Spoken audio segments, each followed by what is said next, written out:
दोस्तों सबसे पहले आप इस वीडियो को लाइक कर दीजिए क्योंकि बाद में आप लाइक करना भूल जाते हैं। तो प्लीज वीडियो को टक से लाइक करें।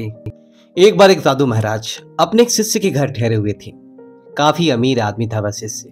बहुत से व्यापार थे उसके घर में, बहुत सारे नौकर चाकर, सब कुछ बढ़िया चल रहा था। साधु महाराज अक्सर एक बार कुछ दिनों के लिए अपने उस शिष्य के घर आकर ठहरते थे, क्योंकि वह शिष्य जिस नगर में रहता था उस नगर में उस साधु महाराज की इष्ट देव का एक भव्य मंदिर था, जहां पर साधु महाराज हर साल दर्शन करने और घूमने के उद्देश्य से आते थे।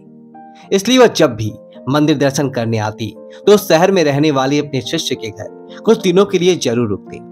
इससे पहले साधु महाराज जब भी उस शिष्य के घर आती तो उस शिष्य काफी उत्साहित और खुश दिखता था। लेकिन इस बार जब साधु महाराज उसके घर में रुके हुए थे तो उसने अनुभव किया कि शिष्य आजकल काफी परेशान और चिंता में रहता है। साधु महाराज शिष्य के पत्नी से पूछा, क्या बात है, आजकल तुम्हारे पत्नी काफी चिंता में रहती है? पत्नी ने कहा, हाँ, वह आजकल चिंता में रहती है क्योंकि उन्हें व्यापार में 5 लाख का फायदा हुआ। साधु महाराज कहा, इसमें चिंता की क्या बात है, ये तो खुशी की बात है भाई, 5 लाख का फायदा ही तो हुआ है, नुकसान थोड़ी ना हुआ है। यह सुन पत्नी मुस्कुराई और बोली, हाँ, लेकिन अगर आप उनसे उनकी चिंता का कारण पूछेंगे तो वह कहेंगे कि मैं इसलिए उदास हूं क्योंकि मुझे व्यापार में 5 लाख का नुकसान हुआ है। यह सुन साधु महाराज आश्चर्य में पड़ गए। उन्होंने कहा, यह क्या बात हुई, तुम तो पहेलियां बुझा रही हो। अभी कह रही थी कि 5 लाख का फायदा हुआ है, फिर कह रही हो कि 5 लाख का घाटा हुआ है। शिष्य की पत्नी ने हंसते हुए कहा, हाँ महाराज, मैं एकदम ठीक ही कह रही हूँ, मेरे पत्नी को एक साथ फायदा और नुकसान दोनों हुए हैं। साधु ने कहा, यह कैसे हो सकता है? पत्नी ने कहा, मेरे पति को 5 लाख का नुकसान हुआ है क्योंकि उन्हें उम्मीद थी कि व्यापार से उन्हें 10 लाख का फायदा होगा, लेकिन उसे 5 लाख का ही फायदा हुआ है। इसलिए वह आजकल ये सोचकर उदास रहते हैं कि उसे 5 लाख का नुकसान हो गया है। साधु महाराज को यह बात कुछ अजीब सी लगी। लेकिन जब शाम को ऐसी से साधु महाराज के पास बैठा हुआ था तो महाराज ने उससे उसकी चिंता का कारण पूछा। तो उसने कहा, ये क्या बताओ गुरुजी, मुझे 5 लाख का नुकसान हो गया है। व्यापार में 10 लाख के फायदे की उम्मीद थी, लेकिन फायदा सिर्फ 5 लाख का ही हुआ।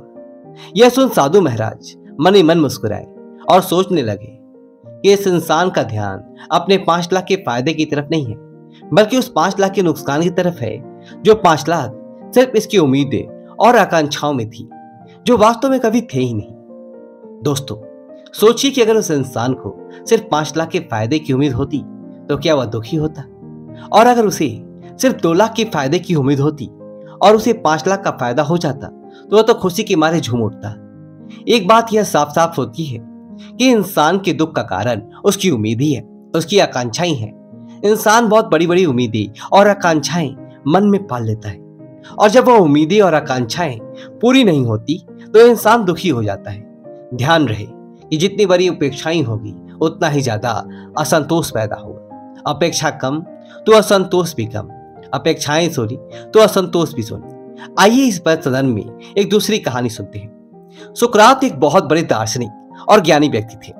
अक्सर दूर दूर से अपनी बहुत सारी समस्याएं लेकर सुकरात के पास आया करते थे। ऐसे एक दिन सुकरात सुबह सुबह अपने घर के बाहर बैठे हुए थे, तभी कुछ लोग उनके पास अपने कुछ प्रश्नों के उत्तर पूछने आए। सुकरात ने सभी को बैठने के लिए कहा और अपने पत्नी को उन सबके लिए चाय बना लाने के लिए आवाज दी।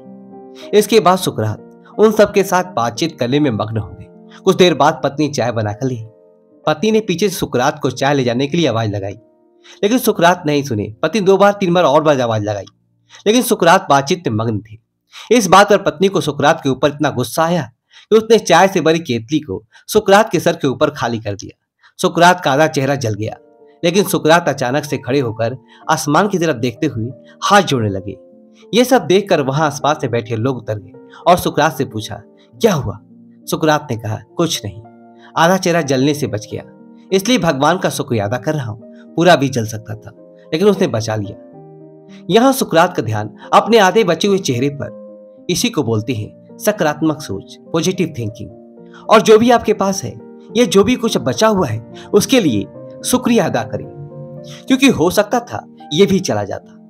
यहां सुकरात उस पहले कहानी वाले व्यक्ति से बिल्कुल अलग है, जहां एक और व्यक्ति उस बात को लेकर दुखी था जो उसके पास नहीं था, जो केवल उसके विचारों में था, उसकी उम्मीदों में था।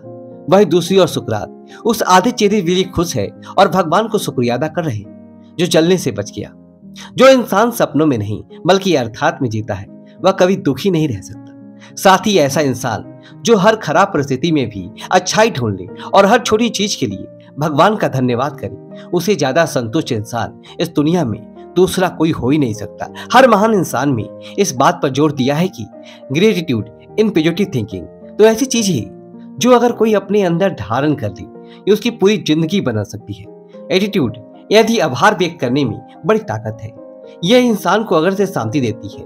आप हर सुबह उठकर बस एक काम करें, रोज सुबह उठें और उठते ही भगवान को हर चीज के लिए धन्यवाद करें जो आपके पास है, जैसे कि आपकी नौकरी, आपका घर, आपकी अच्छी कार, आपकी बीवी, अच्छे बच्चे, अच्छे दोस्त, सही वातावरण, जो कोई भी आपके पास है उसके लिए भगवान को शुक्रिया अदा करें। क्योंकि इस दुनिया में ऐसे करोड़ों लोग हैं जिनके पास ये सब नहीं है, ये उनके लिए एक सपने जैसी बात है। तो भगवान का शुक्रिया अदा करें कि आप उन करोड़ों लोगों में रहते हैं। बुरी से बुरी परिस्थिति में खुद के लिए पॉजिटिव थिंकिंग निकालें और जो कुछ भी आपके पास है उसमें खुश रहना। ये दो आदतें जिस इंसान के अंदर है वो उसे कोई दुखी नहीं कर सकता। आइए कहानी में आगे बढ़ते हैं। जुनैद नाम का एक फकीर अक्सर एक रास्ते से गुजरा करता था। एक दिन उसी रास्ते पर एक पत्थर से उसका पैर टकरा गया। पूरा पैर लहूलुहान हो गया, लेकिन जुनैद वहीं बैठकर हाथ जोड़कर ईश्वर का धन्यवाद करने लगा। कुछ मित्र भी जुनैद के साथ थे। यह देखकर वह चौंके और कहा, जुनैद तुम पागल हो गए हो क्या? हमने आज तक ऐसा इंसान नहीं देखा जो चोट लगने के बाद भगवान का धन्यवाद करे। जुनैद ने कहा, पत्थर की ठोकर से गिरकर मेरे सर भी फूट सकता था, जान भी जा सकती थी।